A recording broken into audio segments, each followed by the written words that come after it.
Companheiros, companheiros e companheiras, boa noite. Em primeiro lugar, eu queria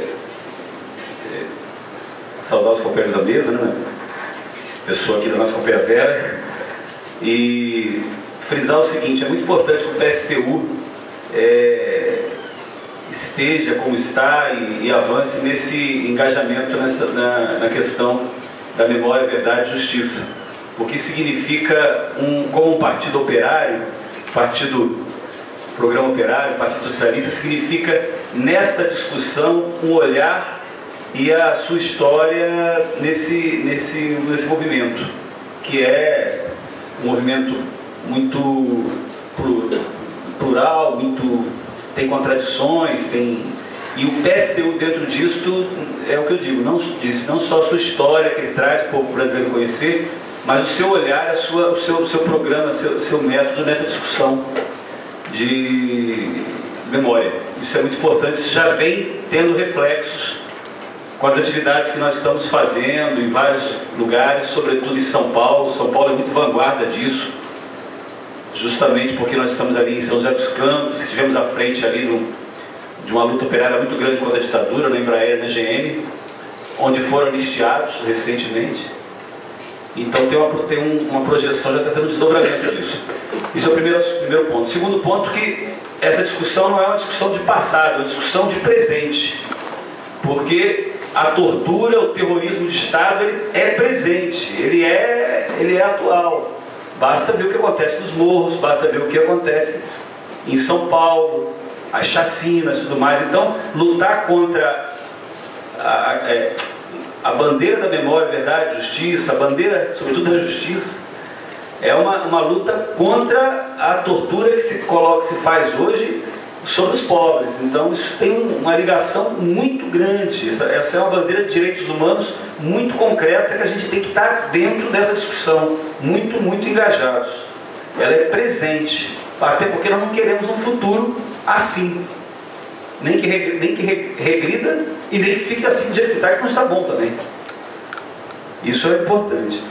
Numa perspectiva histórica, gente, só para pegar os últimos, assim, a última quadra histórica do século XX, né? Veja bem, essa não é a primeira ditadura.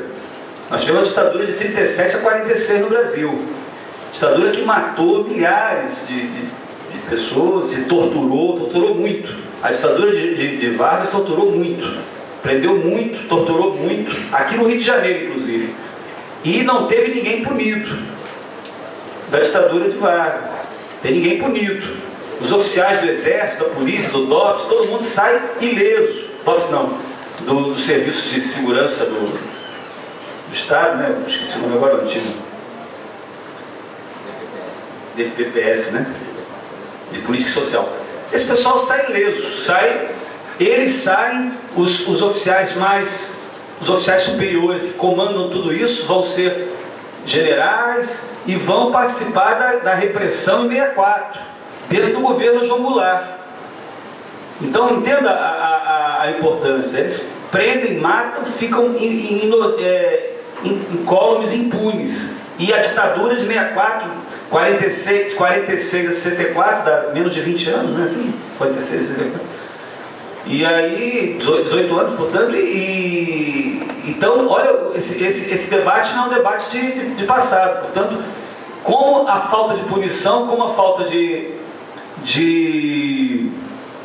justiça leva, desmantelamento, sobretudo, desmantelamento da repressão, leva a que em 64 o Estado esteja aparelhado, como estava em 46, até mais ainda, e com oficiais, com comandantes, dirigentes experientes nessa prática da tortura e do terrorismo de Estado. Pronto. 64, assim, a grosso modo aqui, nós temos 20 mil presos no Brasil, 354 executados, desaparecidos. 354. Sendo que agora a Comissão Nacional da Verdade acabou de concluir uma lista que ultrapassa mais de 1.000 desaparecidos no Brasil, baseados sobretudo no campo. Por quê? Porque os companheiros do campo não tinham, a sua maioria, identidade, registro, e não precisa ir longe não. Eu sou da região aqui fui criado aqui em Nova Friburgo, perto de Cachoeira de Macacu, e eu sempre ouvi as histórias dos caminhões que saíam de Cachoeira de Macacu com camponeses presos, mortos aos montes, sendo trazidos para o Rio. São esses 1000, assim, a grosso modo é isso, pessoas que não tinham registro. Só um parênteses aqui, Cachoeira de Macacu foi uma das regiões do Rio de Janeiro que mais resistiu à ditadura, que mais resistiu, onde mais se teve resistência, inclusive princípio de resistência armada na cidade dos camponeses. Então, tem uma lista de mais de 1000 agora já, em Pernambuco também. Então, essa questão de 300 e pouco desaparecidos, a coisa é muito maior. 300 e pouco que tinha estudantes, setores de classe média, que tem registro, urbanos, setores camponeses, muito, até porque a base social de luta no campo das ligas camponesas era muito grande, né? Então veja bem, são 10.000 respondendo inquéritos policiais, 10.707 denunciados e processados criminalmente pela Lei de Segurança Nacional, 5.000 funcionários públicos demitidos.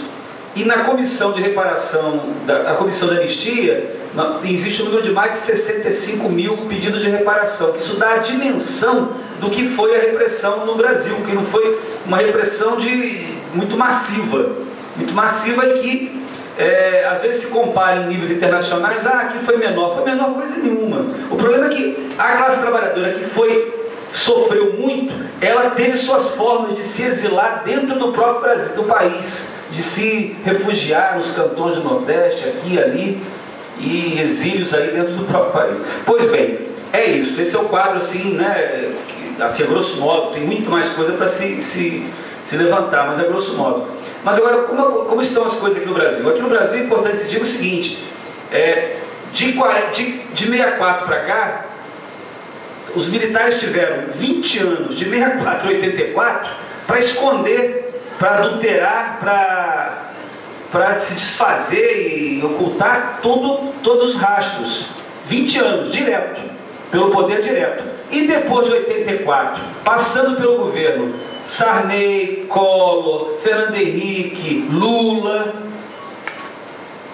nesses governos todos, já do Estado de Direito brasileiro, né?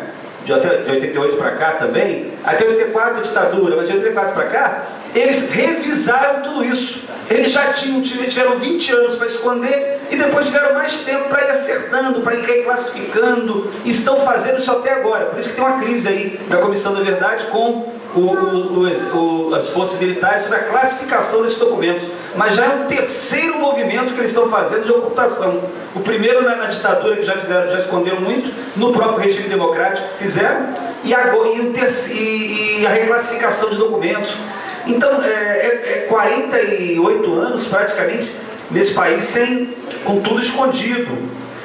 E mais, o Supremo Tribunal Federal inocentou no Brasil os torturadores. Isso foi um dos maiores golpes que nós tivemos. A justiça brasileira, na sua cúpula, inocentou. Os familiares de presos políticos, de desaparecidos do Araguaia, foram impedidos no STF de usar as camisas. As camisas que denunciavam. Os ministros não deixaram, porque eles se sentiam constrangidos. Mas eles interromperam o julgamento para jantar com Lula. Teve um jantar. E eles não se sentiram constrangidos, né? De jantar com Lula no meio do julgamento, né? E o voto prevalecente, vocês sabem qual foi. Foi de anistiar os torturadores. O que deu um grande reforço para a tortura no Brasil. Aquela capa de jornal no dia seguinte, torturadores são... STF inocente de tortura, aquilo ali foi o diploma que todo torturador pegou, colocou no seu... A gente tem até vergonha de colocar no parede, mas guardou com certeza para se sentir mais fortalecido. Pois bem, é isso. Nós temos atualmente Comissão Nacional da Verdade, o Ciro vai explicar bem isso, comissão muito limitada, muito limitada. Agora é importante se dizer o seguinte, Comissão Nacional da Verdade não é nenhuma benesse do Estado, estou fazendo uma Comissão Nacional da Verdade porque queremos apurar, somos bonzinhos. Existiu um movimento de pressão, de cobrança do Estado sobre isso muito forte no Brasil, assim, não massivo, mas um movimento assim, muito insistente, sobretudo dos familiares de desaparecidos, E esse movimento conseguiu uma sentença favorável em Brasília contra o Estado brasileiro, determinando que se localizasse os corpos, entregasse a documentação e punisse os responsáveis pela matança do Araguaia. E como não foi feito, isso foi parar na Corte Interamericana e saiu uma sentença agora em 2010 na Corte Interamericana de Direitos, condenando o Brasil. O Brasil é condenado internacionalmente por não proceder à apuração desses crimes. Então isso gerou um quadro de muita contradição para o Estado, está condenado por um organismo internacional, não é? Porque se o símbolo é o Estado de Direito e a lei, o país está à margem da lei, né? Assim, então está marginal, né? Então eles ficaram numa situação um pouco complicada aí, estão à margem da lei. Não, o símbolo do Estado de Direito é assim, a lei. Mas bem, lei do que interessa a eles, né? Então eles estão, aí isso levou o Brasil a ter que se movimentar, o governo a ter que dar uma resposta a isso. Aí a resposta é a Comissão Nacional da Verdade, dentro de uma movimentação que existe nos outros estados na América Latina, de criação da Comissão Nacional da Verdade. A Comissão Nacional da Verdade também. Ele faz isso com uma pressão muito forte, internacional também.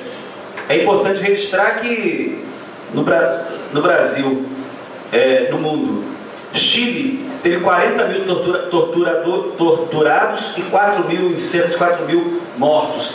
E a maioria dos militares que estiveram envolvidos nisso foram processados e presos por um processo desse de Comissão Nacional da Verdade e tal, mais avançado. E a Argentina também. E Peru também, Paraguai e Equador. Por comissões nacionais da verdade mais avançadas das que tem aqui, porque a daqui é só de memória e verdade, aqui não é de justiça. Isso aqui é comissão, então é meia comissão, né? É meia comissão, não é meia comissão de justiça. Lá foi um processo de comissão mais de justiça. Agora, o que é importante frisar disso? Comissão nenhuma dessas resolve nada por si só. Só aconteceu isso nesses países porque houveram processos populares de mobilização e pressão sobre essas comissões. E se aqui não houver isso, não vai dar em nada, ou em muito pouco, perto de nada, essa comissão. Eu participei ontem aqui no Ministério Público Federal da audiência pública. Foi interessante isso, o procedimento é interessante. O Ministério Público Federal fez um evento aqui ontem no Rio, uma audiência pública, para ouvir os familiares, ouvir as denúncias do Rio de Janeiro, para abrir inquéritos e processar aqui. Dentro desse movimento que existe no Ministério Público Federal, de vários estados estarem processando torturadores, como é o caso do promotor de Marabá, que processou o Curió de maneira bastante corajosa. Você imagina um promotor lá em Marabá sozinho e uma juíza sozinho, eles bancaram aquele processo lá. E o Rio, muito atrasado, que está atrasado nisso, São Paulo está muito mais avançado, ontem fez uma audiência pública para esse processo. Mas por que eu estou falando isso? Porque ontem o membro da Comissão da Verdade, que estava na reunião, falou assim: essa comissão, Cláudio Fonteles, essa comissão não vai dar em nada. Ele falou isso, falou assim: não vai dar em nada. É verdade, não vai dar em nada. Não vai dar em nada se não houver um processo de pressão. Não foi eu que falei que não vai dar em nada. Ele falou. Eu achei interessante, ele falou assim: essa comissão não vai dar em nada. Eu fiquei, é verdade, né? Ele falou: se não houver pressão popular, é verdade, não vai dar em nada. Porque levanta as coisas, mas a verdade todo mundo já sabe no Brasil. A questão não é essa, a verdade, os historiadores já avançaram muito na verdade. Parabéns para os historiadores. E todo mundo sabe a verdade dos perseguidos, das familiares, é a sua verdade, sabe? Agora, a questão é ter justiça nesse país. É que o Estado declara essa verdade e puna. Essa que é a questão. Se não houver isso, vai ficar só memória, que é importante, mas não basta. Então, é isso, para terminar aqui, o meu tempo está acabando.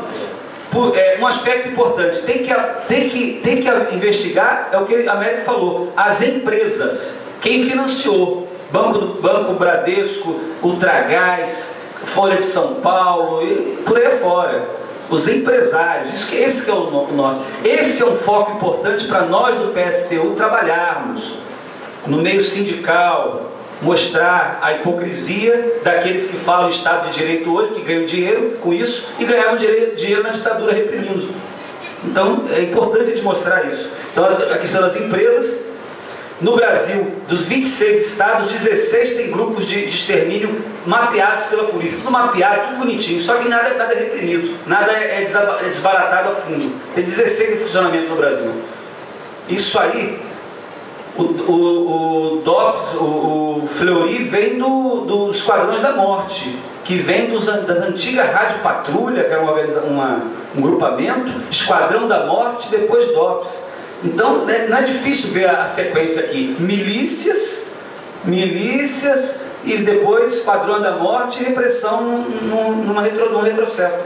Então, isso aqui é muito, muito importante. O PP, esse negócio do PP, isso aí é o quê? A concepção disso é Estado tutelador, Estado policial. Estado policial, isso que é a raiz do PP. Estado policial, controlar as pessoas. Por que não controla nos bairros de classe média?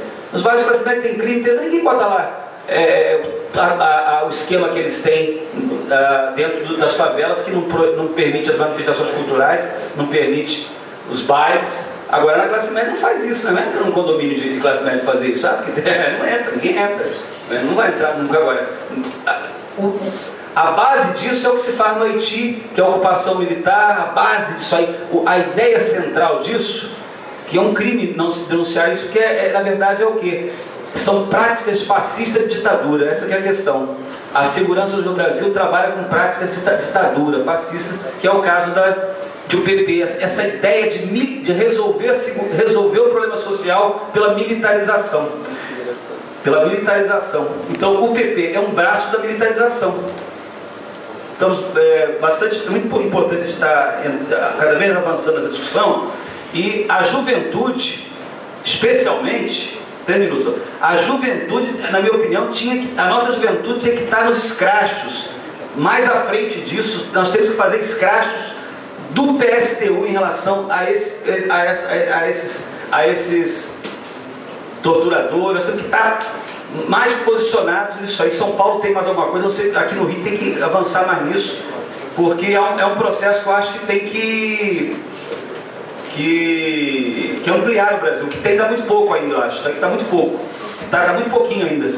Nós temos que fazer isso, né? Eu falo da juventude. Tem que ser uma bandeira que a ANEL, por exemplo, tem que encampar mais. Eu participei daquele congresso da ANEL lá na Rural, discuti muito isso lá na época. Eu falei, não, você tem que entrar muito a fundo nisso. Eu estou dizendo que eu não estou entrando, eu sei que está participando e tal, mas eu acho que tem que ser uma coisa mais até porque o pessoal não passou pela ditadura, não sentiu isso tão forte. Tem que se conscientizar disso, que é uma bandeira que dá para conscientizar com as lutas atuais, com as lutas operárias, com o nosso programa.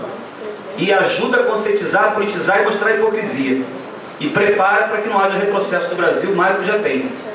Ok, não vou falar mais não, vou utilizar meu tempo, acho que eu utilizei já bem, pelo menos acho que transmiti aqui o que eu tinha vontade de transmitir em relação a esses pontos, e colocar à disposição aí para juntos, com isso a gente está junto aí. Existe no Rio de Janeiro um coletivo, o Coletivo Rio de Janeiro, sindicatos petroleiros participam desse coletivo, eu participo pela Ordem dos Advogados, o partido pode participar desse coletivo. Esse coletivo é interessante. Tem limitações? Claro que tem. Não tem nada ideal, não tem nada para se ter. Tudo isso aí é complicado. Agora, é interessante porque se discute esses assuntos e se faz algumas atividades. Eu acho importante o pessoal ir para esse coletivo do Rio de Janeiro. Tomo também lá para o Tortura Nunca Mais. O Tortura Nunca Mais já convidou o PSTU para participar oficialmente do conselho lá, do órgão. Tem que ir para esse órgão. Ok, vou passar aqui a palavra para os demais companheiros. Obrigado pela atenção.